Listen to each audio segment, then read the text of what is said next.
Hey, sixth grade.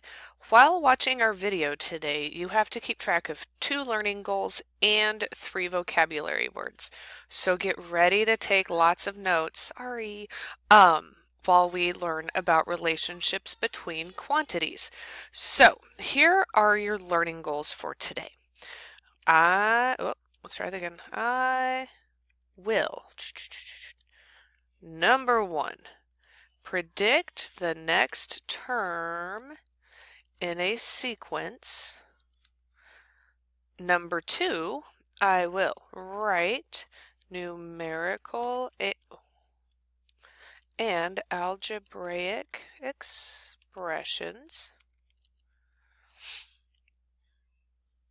Oh yeah, and then it's the vocabulary words where we have 3 of them. All right, now make sure that you remember to pause so you have enough time to write the learning goals and the vocabulary words. So your 2 learning goals for this lesson, and we'll follow up in the next one, is I will predict the next term in a sequence, and I will write numerical and algebraic expressions. So our vocabulary words, and this time we really do have 3.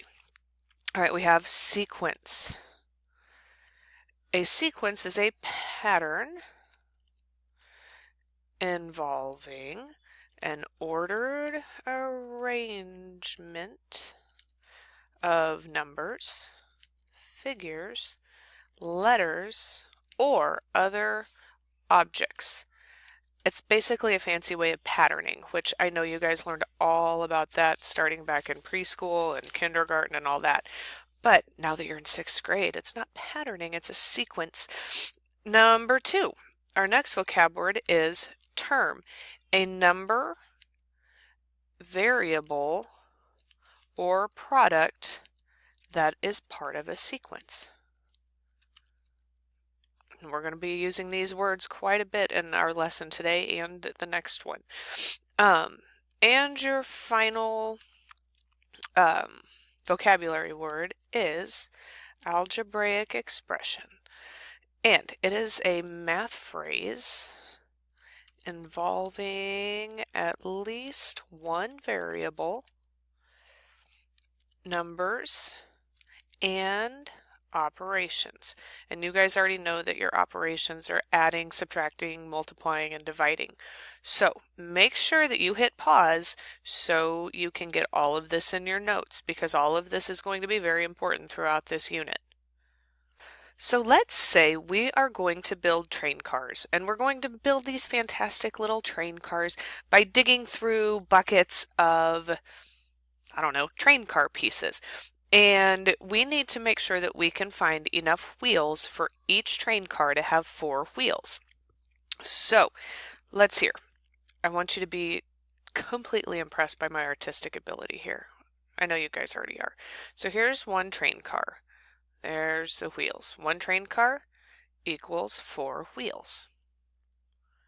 So far, so good? All right, so if we have 2 train cars, there's 1, there's 2, and there are little wheels. We'll even go ahead and couple them together.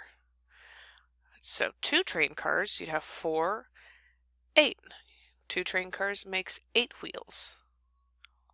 Wow. Good thing I don't teach writing, that I only teach math. So you have your 4 wheels and your 8 wheels. Well, if you have a train car then or a train that has 1, 2, 3 cars, let's go ahead and give them their wheels since that's what we're putting on there. We could even label them if that helps us. 4, 8, 12. For 3 train cars, we will need 12 wheels. So, how many wheels are we going to need if we want to make 4 train cars? Or 5 or 6 train cars?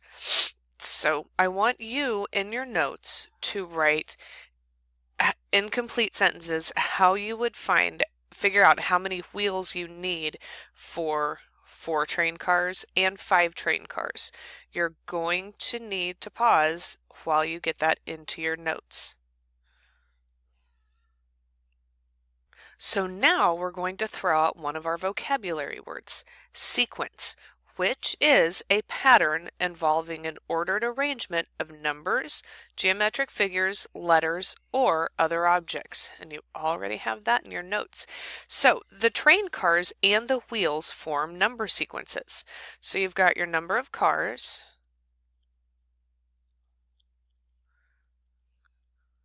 and that's just, 1, 2, 3, 4, and so on.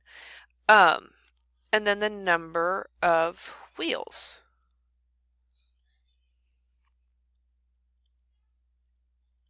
And since each train car has 4 wheels, our pattern is counting by 4. So we have 4, 8, 12, 16, and so on. So those are our number sequences. We can write the 2 number sequences when it comes to the train cars that we're building, because you have to keep track of your number of cars and you have to keep track of your number of wheels. So each number of cars in the first sequence and each number of wheels in the second sequence form the terms, which is another one of your vocabulary words. These numbers form the terms of the sequence.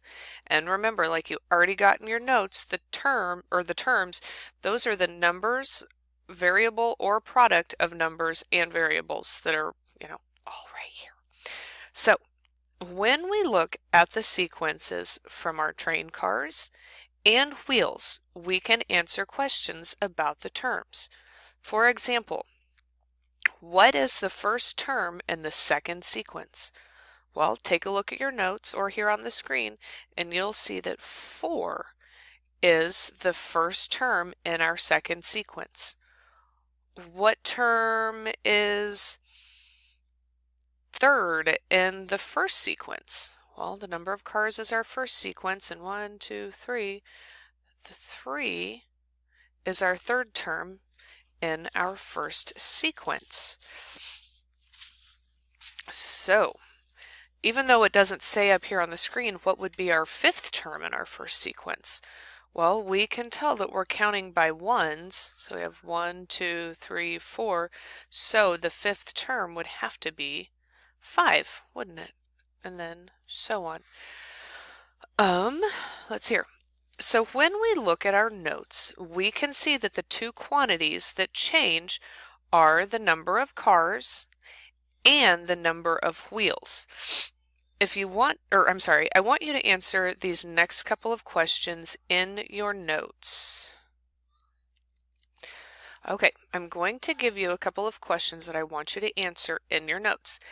And just like always, make sure that you pause the video so that you have time to write your explanations and your answers in your notes. So here we go. How would you determine the number of wheels needed to make a train with 6 cars? What about 7 cars? And 8 cars?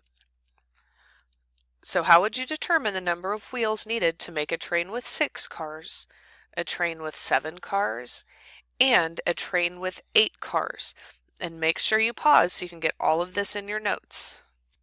Okay, in your own words, describe in your notes how you would calculate the number of wheels needed for a train with any number of cars, like an unspecified number. How would you figure that out? How would you calculate that answer? We can also very easily write an algebraic expression to show the number of wheels needed to build a train with an unknown number of cars. So each train will need, or each car will need 4 wheels times n, which would be the unknown number. So I'm going to give you guys 3 number sequences. I want you to write each sequence as well as the next 3 numbers in your notes. So let's hear. Here's the first one. They're not super tricky. I'm sure you guys can handle this. We have 2, 4, 6, 8, and then you need to write the next 3 numbers, and I want you to write the rule it follows. Your second sequence is 2, 4, 8, 16, and then the next three numbers, and write the rule that this sequence is following. And here's your last one: 33, 44, 55, 66, and then the next three numbers, and the rule it follows. So make sure you get all this in your notes, and I'll see you all in class.